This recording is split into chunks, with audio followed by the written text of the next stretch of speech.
بسم الله الرحمن الرحيم. الحمد لله والصلاة والسلام على رسول الله وعلى آله وصحبه ومن والاه.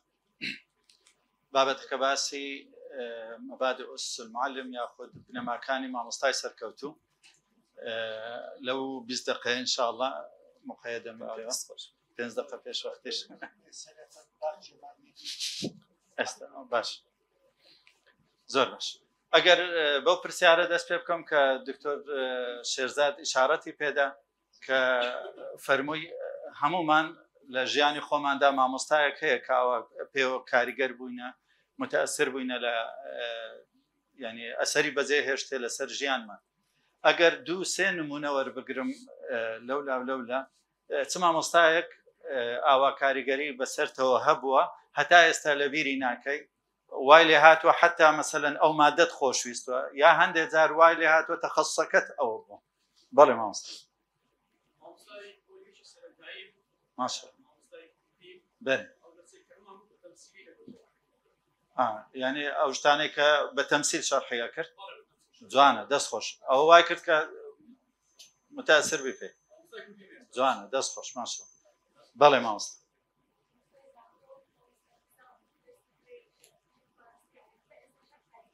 لەبەر چی ئەکرد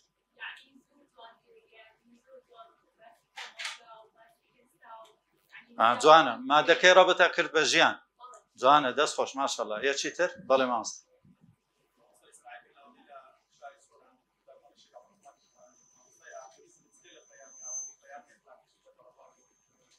جوانت وەکو ئەوەی دکتۆر ئیشارەتی پێدا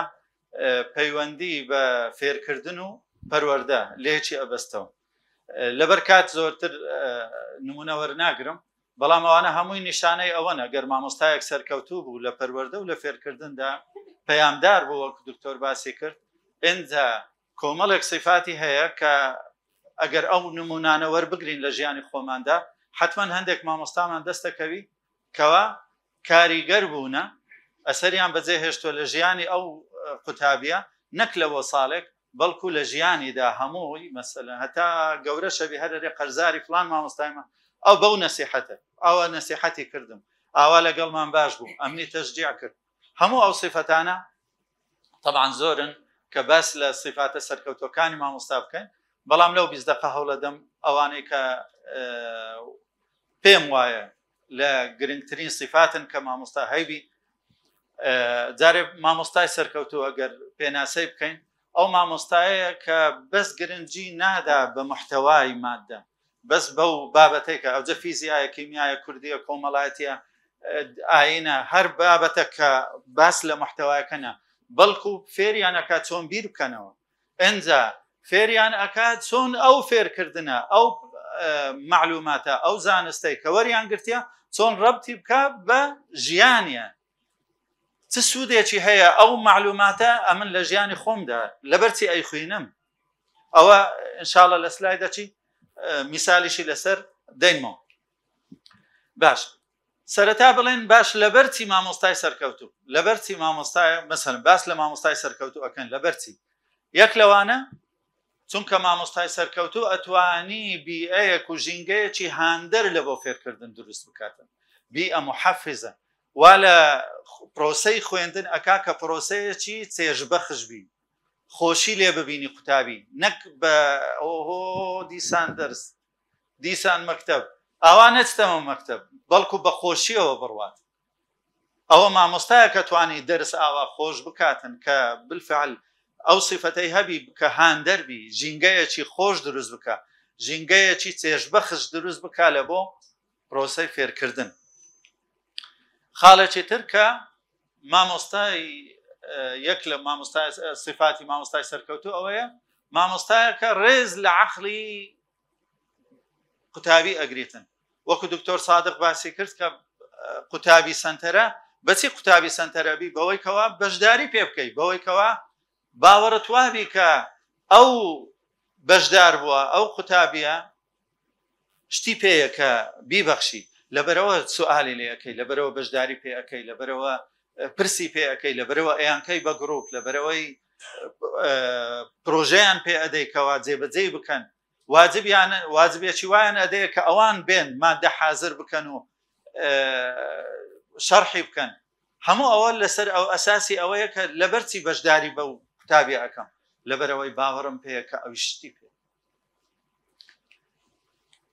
خاڵێکی تر لە بەرچی مامۆستای سەرکەوتوو چونکە مامۆستای سەرکەوتوو وا ئەکاتن کە ئاستی خوێندن و ئاستی زانست بەرز بیتەوە کاتێک کە زانست خۆشەویست بوو لای ئەو قوتابیە بەرەو ئەو زانستە ئەڕوات وای لێدێکە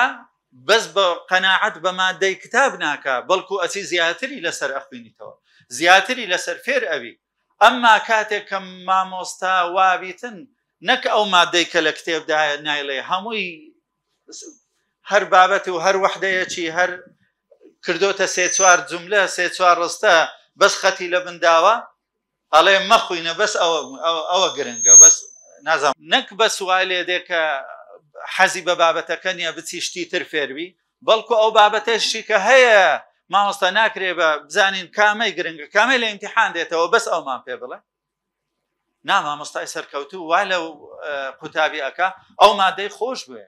ئەسڵەن بەدوای معلوماتی زیاتر بگەڕێەوە واجباتی پێدا دکتۆر یعنی پێ دوایە کە قوتابی سەرکەوتوو نەبوولەوانەیە لەبەر مامۆستا کە دیکتاتۆریە و تەنیا بخۆی قسە دەکات بە دەرەجەیەکە من تەحمل مەسئولیای ئەدەمە یان مەسئولیەتە دەمە پاڵ مامۆستای چکە مامۆستا ئەو بەرپرسە ئەو قائیدی ئەو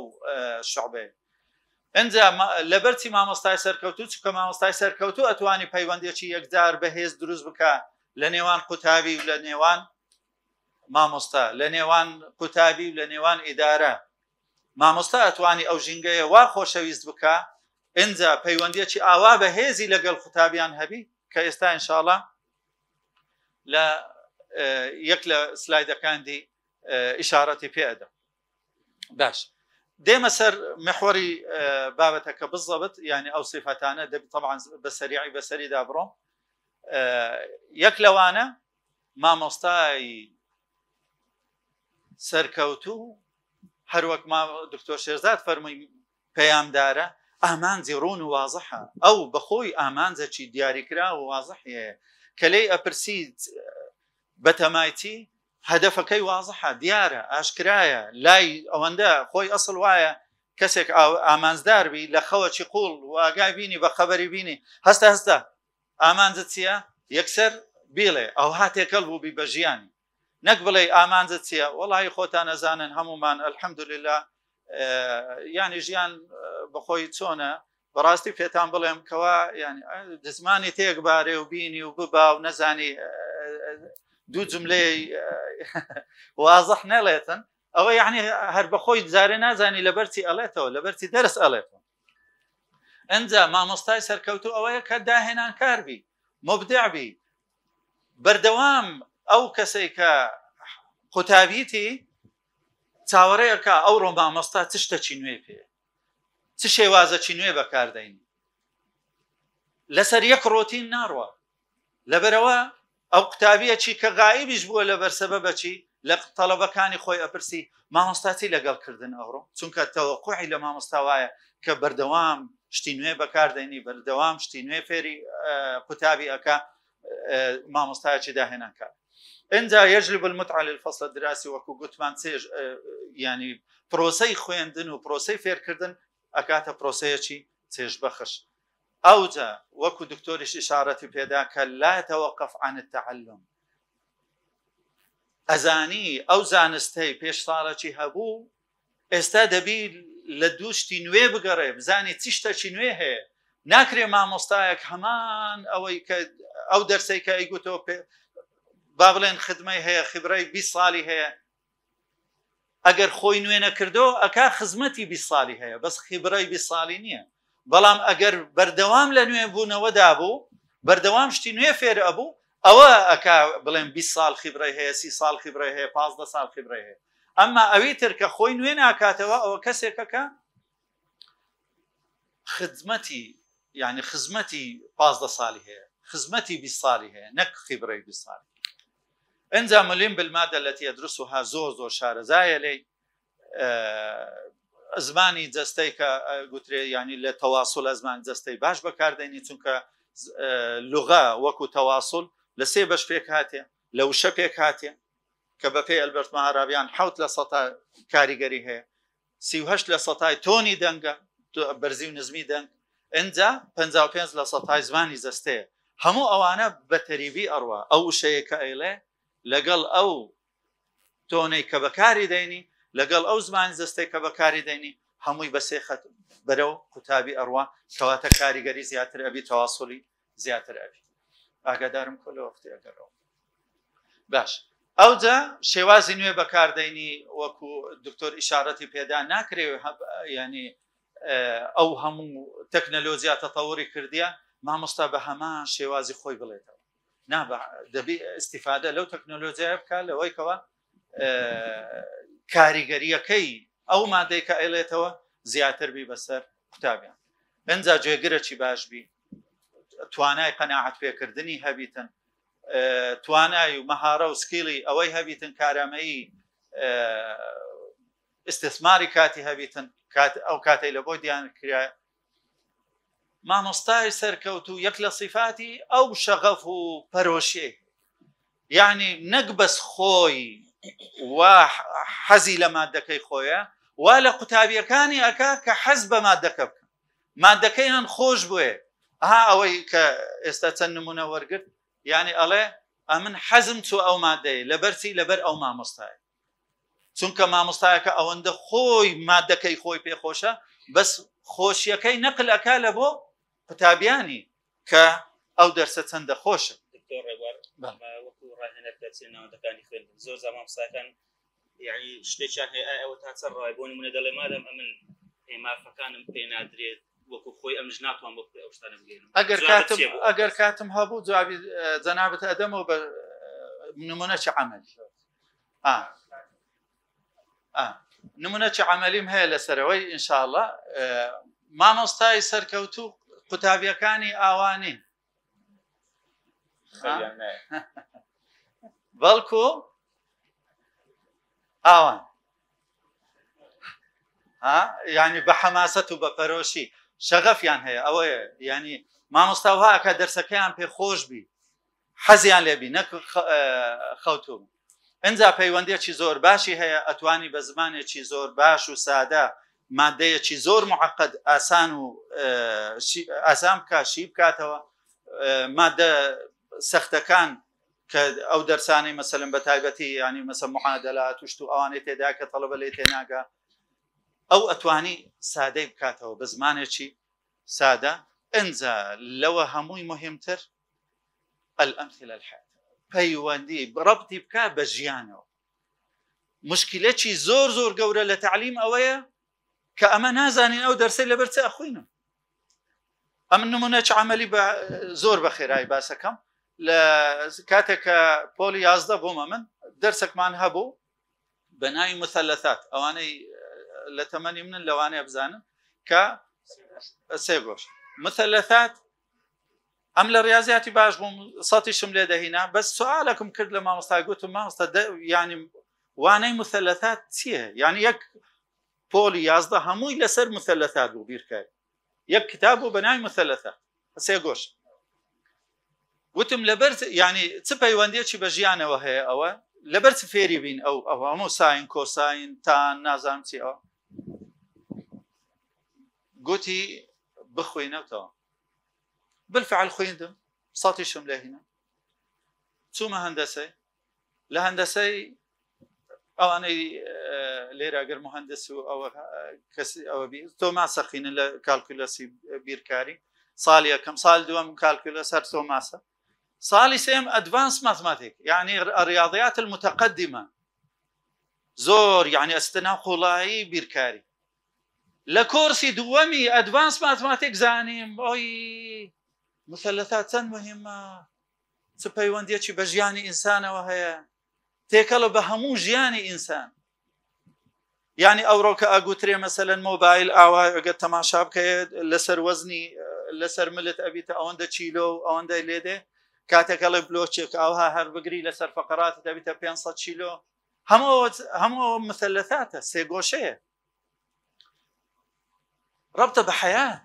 چەند خۆشە ئەو نمونانەی ئەمە لە ژیانماندا ئەخوێنین لە بیرکاریە فیزیایە کیمیایە کۆمەڵایەتیە ڕەبتی هەبی بە ژیانم کاتێک کە مێژوو ئەخوێنم ڕەبتی هەبی بە ژیانم ئاگام لێ ئینشاءڵڵا باش ئەنجا مامۆستایەکی سەرکەوتوو ئەرێنیە ناچتە ژوور و وەڵای ئەمن دەستم ئەلێرە ئەبڕم ئەگەر ئەنگۆ ببنە شتێک ئەوە هەر لە ئەوەلی حماسەتی هەمووی کوشتن ئەنگۆ بەتەمانە میلەت ئەو بکەن ئەی میلەتە قڕبەسەری بەتەمان گۆ بیتە هەموو ئەو عیبارەت سەلبیانە کە بەکاردەینی مامۆستایەکی نەرێنیە مامۆستای ئەرێنی ئەوەیە لە ژیانێکی زۆر زۆر سەخت و زەحمەت و دژواردا ئەمەل ببەخشیتە قوتابیان بڵێ چاو لەوڕۆ مەکە کە ئەوڕۆ زەحمەتە ئەتوو هەوڵ بدە ئەو ژیانە بگۆڕی ئەو وەزع بگۆڕی ئەمەلیان پێ بدە چونکە قائیدە مامۆستا لە ژووری خۆی قائیدە قائیدیش لە تعریفی قائید چێە سەرکردە چێە بائع الأمل ئەمەل ئەبەخشیت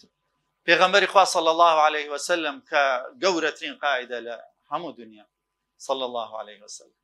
لە زەحمەتترین ظروف کە خوای تەبارەک وتعالى وەصفی ئەکا فەرمێ وەزولزلوا زلزالا شديدا ئەوەندە سەخت بووە وبلغت القلوب الحناجر چ زەحمەتێک بۆ لەوەی ئەنجا فەرمێ الله أكبر فتحت روم الله أكبر إني أرى قصور كسرى الله أكبر دەگەر هەر لێدانی لەبەر دەچی چونکە دەبی چەند ظروف زەحمەت بی ئەتوو هیوایان پێ ببەخشی چونکە ئەتوو سەرکردەی ئەوان ئەمما ئەتوو لێرەوە وەکو برەی پێ و قەدەمیانە بڕی و ئاها هیممەت و وریان ئاڕۆخێنی نا ئەوە ناکە مامۆستایەکی سەرکەوتوو ناکە قیادە بە دەوری خۆی هەنست ئەنجا مامۆستای سەرکەوتوو گرنگی بە قوتابیان ئەدا گرنگی بە کێشەکانیان ئەدا عیلاقاتیان لەگەڵ دروستەکە ئەزانی هەریەکەوت تەبیعەتەکی هەیە چ کێشەیەکی هەیە چ شتێک چ زەحمەتیەک لە ژیانیدا هەیە هەتا بتوانی یارمەتی دەریبی هەتا بتوانی هاوکاری بی لەوەی کەوە ئەو زەحمەتیەی تەجاوز بکاتن و پاڵپشتی بی لەوەی کەوە بەرەو پێش بچیت نمونە زۆرن بەڵام لەبەرکات ناڵێم ئەنجا مامۆستا تەعامل لە مرۆڤە و تەعامل لەگەڵ قوتابیش ئەکا کە مرۆڤە کەسایەتی ناشچینی کەسایەتی ناڕوخێنی بە ئەنواعی حیوانات و شت ناوی نابە ئەوە ئینسانە مکەڕەمە خوای تەبارەک وتعالى ڕێزی لێگرتەوە لەقەد کەڕەمنا بەنی ئادەم ئەنجا خۆشەویستی هەیە باشترین کلیل ماستەرکی یعنی ئەوەیە هەموو دەرگای دڵان ئەکاتەوە خۆشەویستیە مامۆستا خۆشەویستی ئەدا بە قوتابیانی ڕێزیان لێ ئەگری ئەوجا بەڕەحمە لەگەڵیان وەکو پێغەمبەری خوا صلی الله عليه وسلم کە خوای تەبارەک وتعالى ئەفەرمێ فبما رحمة من الله لنت لهم ولو كنت فظا غليظ القلب لانفضوا من حولك ئەوە پێغەمبەری خوا عليه الصلاة والسلام خوا ئەفەرمێ ئەگە نیوچەوانت گرژ بوو تند بووی لەگەڵیان هەموو لە دەور و بەرت ئەڕۆن و بەجێت دێڵن ئەو ئەگەر پێغەمبەری خوا عليه الصلاة والسلام وابی ئەدی ئەمە دەبیت کەنی ئەگەر نیوچەوانمان گرژ بی ئەگەر ڕووخۆش نەبی بەرامبەر بە قوتابیان ئەوە باشترین کلیلەکە دەرگای بکاتەوە ئەنجا دێمەوە سەر ئەو نقطەی کە دکتۆر شێرزاد دەستی پێکرد مامۆستای سەرکەوتوو ئەوەیە پەیامداریان کاتان لێ ئەەکەم بە وەزیفە وەری مەگرە مامۆستایەت مۆزەف نی جەنابەت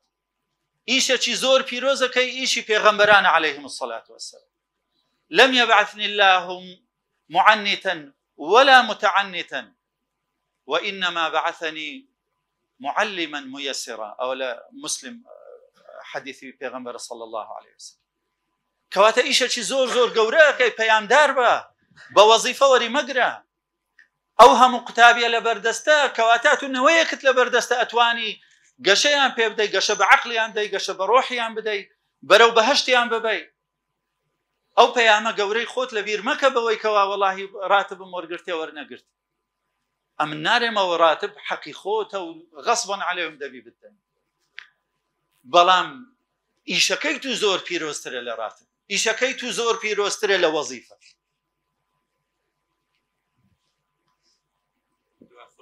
دوا خلقتها نعم تو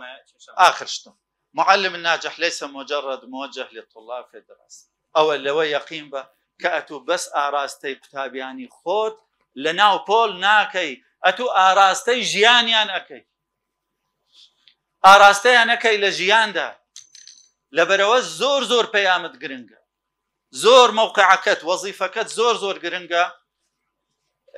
بەس بەوە کۆتای پێدەنم ئاخرشت هەتا ببیتە هی هەرسێ بە چ شتێک ئەگەر ئەو ترافیک لایتە ئەوەیە سۆر و زەرد و کەسک سۆرەکە ئەوەیە چ شتێک نابی بکەین زەردەکە ئەوەیە چ شتێک دەبی باشتر بکەین سەوزەکە ئەوەیە چ شتێک دەبی ئەنجامی بدەین دووسێ نمونە بە سوەر بگرم بەو سێ پانێڵە ینی ئەوەی کە مامۆستایان و دکتۆران باسییان کردو لەو بەڵێ ینی مامۆستا لێرە پێ دەرچوین ئەمە کە مامۆستا ناوی چیتر ئەوەی بکە ئەوە سۆرەکەیە شتانێکی کردێ باش بوو دەبی باشتری بکە ئەوە زەردەکەیە شتانێک لەمەودا دەبی ئەنجامی بدا ئەوە سەوزەکەی بەڵێ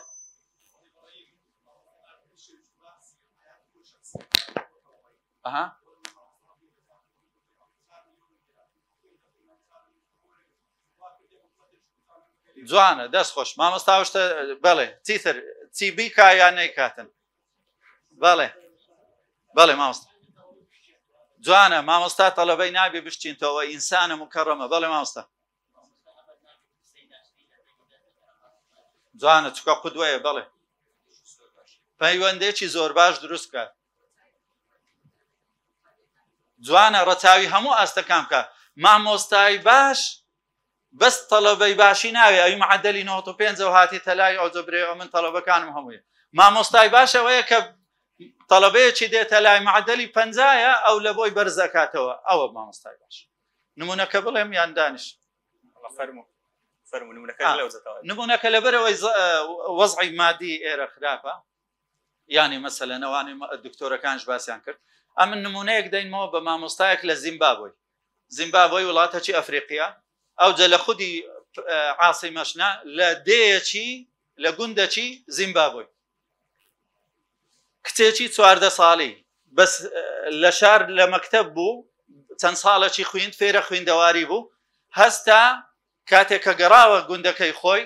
بڕیاریدا منداڵەکانی گوندی خۆی فێرە خوێندەواری بوو ئەوجە هەستا یعنی ئەها کۆریتێ وەکو کۆریتوە و کوخۆ ئەوانە دکتۆر دیتیت لە ئەفریقیای ئەوە شتێکی وای پێک هینا تەڵەبەکانی فێرە بیرکاری ئەکرد لە یەکێک لە دەرسەکانی یۆنسکۆ چوو ینی لە دەرسەکەی بەشدار بوو فێرە ژمارەی 5 ئەکردن منداڵەکانی هینا بە ڕەقسەی خۆیانی ئەفریقیەکان ئاوا ڕەقسیانە کرد لەسەر ژمارە 5 ئەوە فێرە ژمارە 5 کرد دوایی کردینی بە 5 گروپ هەر گروپی 5 هەتا ژمارە 5 لە مێشتیان چبی جێگیربی ئەوجا گوتی بڕۆن 5 شتم لە بۆ بینن لە دەرەوە وەکو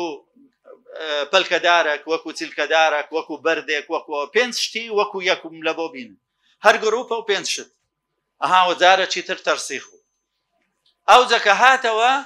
خانوەکی دروست کردبوو لە 5 ژوور هەر ژوورە و ئەوان 5 شتەکانی خۆیان دەهینا ناوی ئەها 5 بە ڕەقس و سەمایەکەی خۆیان 5 گروپ هەر گروپی 5 شت بینە لە 5 ژوور هەر ژوورە و ئەوەی دابنێ ئەو ساڵی 2006 بوو یا حەوت بە باشترین مامۆستا لە ئاستی جیهان دەرچوو وابزانم ژینگەمان لە زیمبابوی زیاتر باشترە زۆر سپاس وەسەلام عەلەیکوم دەست خۆش لێ دکتۆر